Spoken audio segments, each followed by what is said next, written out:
طالبان رجیم کے افغانستان پر قبضے کے 5 سالہ بدترین دور اور انسانی حقوق کی مسلسل پامالیوں پر عالمی تشویش برقرار ہے۔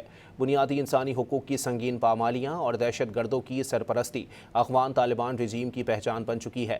اقوام متحدہ کی سلامتی کونسل کے 56 ممالک نے افغان طالبان رجیم کے خلاف مشترکہ بیان جاری کر دیا۔ سلامتی کونسل کے 56 رکن ممالک نے اپنے مشترکہ بیان میں کہا کہ افغانستان پر طالبان کے قبضے کے 5 سال مکمل ہونے پر افغان عوام سے اظہار یکجہتی کرتے ہیں۔ طالبان رجیم میں افغانستان کو انسانی حقوق، انسانی امداد، معیشت اور سلامتی کے حوالے سے سنگین چیلنجز کا سامنا ہے۔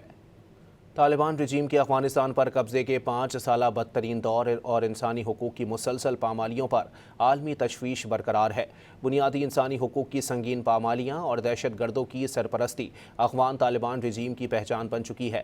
اقوام متحدہ کی سلامتی کونسل کے 56 ممالک نے افغان طالبان رجیم کے خلاف مشترکہ بیان جاری کر دیا۔ سلامتی کونسل کے 56 رکن ممالک نے اپنے مشترکہ بیان میں کہا کہ افغانستان پر طالبان کے قبضے کے 5 سال مکمل ہونے پر افغان عوام سے اظہار یکجہتی کرتے ہیں۔ طالبان رجیم میں افغانستان کو انسانی حقوق، انسانی امداد، معیشت اور سلامتی کے حوالے سے سنگین چیلنجز کا سامنا ہے۔